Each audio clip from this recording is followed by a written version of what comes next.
Satanism has a few rituals, and despite the general consensus, none have to deal with eating babies or anything of that nature. This would go against rule number 9, do not harm little children. The Church of Satan recognizes 9 satanic rituals as stated in LaVey's book, The Satanic Rituals. The first and most popular ritual that Satanism practices is the Black Mass, or the Satanic Mass. The Satanic Mass was made to poke fun of the Christian Church's Mass, and the partakers consist of a priest, his assistant, a secondary assistant, a nun, an altar, which is an unsheathed woman, an illuminator, a person who holds the candle for reading, a thurifer, an acolyte who carries a metal canister suspended by chains that contains incense, a gong striker, an additional attendant, and the congregation. All of the participants must be dressed in an all-black robe, except the nun, and the altar, which is usually, but does not have to be, a nude woman. The priest also wears some type of satanic symbol, generally the sigil of Baphomet, or an inverted pentagram, the main emblem of Satanism. Additionally, the wall above the altar should have the sigil of Baphomet or an inverted cross upon it. Wine and bread is also used, like in Christian Mass, but the bread must be black. Finally, the music for the ceremony most likely would be something played upon an organ. Other satanic rituals that deserve mentioning are L'Ape, the ceremony of the stifling air, the 7th satanic statement, the law of the trapezoid, night on Bald Mountain, pilgrims of the age of fire, the metaphysics of H.P. Lovecraft, also known as the ceremony of the 9 angels and the call to Cthulhu, the satanic baptisms, also known as adult rite and children's ceremony, and the unknown known. All of these rituals are explained in detail in LaVey's companion book to the Satanic Bible, The Satanic Rituals. Since Satanism is the type of subject that can easily upset most people, it has a few common misconceptions. First of all, Satanists do not worship Satan.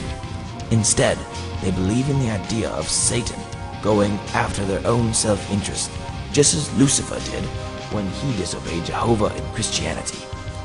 Another misunderstanding people may have of Satanists is that they hate homosexuals and sacrifice them. This is completely incorrect, and Anton LaVey states that Satanism is completely tolerant of any sexual preference and is completely non-judging.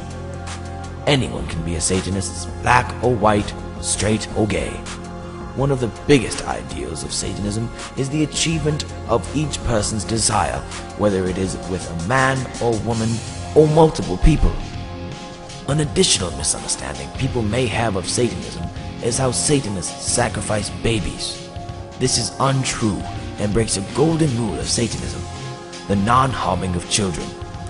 Also, people believe that Satanists sell their souls to the devil, which is also fictitious. Satanists do not believe in souls, just the idea of living here and now in the moment, not striving for an afterlife that may or may not exist. Finally, the last misconception people have somehow conjured up is the idea that Satanists have breeding prisons where women are kept for breeding. This absurd thought also breaks the satanic rule of not making sexual advances unless given the mating signal. The Christian Church voiced some of these various rituals to dehumanize Satanists and scare people in the Middle Ages. After much research, there is no hard evidence for satanic ritual abuse by followers of the Church of Satan. Each party in each activity must be consenting of any actions that ensue during the rituals, and if they choose to, they do not have to take part in the ceremonies. If they were to be forced, it would be against their satanic right to pursue their own self-interest. All things considered, Satanism is not the evil religion one may assume. It does have its pros and cons, just like any religion that may be questionable to people that are born into Western society, such as a nude woman as an altar. But if people were to look past the oddities, is it really that absurd to live by? Living in the moment now, not striving for an afterlife, pursuing your own self-interests, not complaining about your troubles. Many people already follow this idea and do not consider themselves Satanists. It is estimated that there are about 8,000 to 11,000 true Satanists living in the US, and as LaVey predicts, Satanism could become the major religion of the 21st century. As the world becomes darker every day, this extreme idea may become a reality.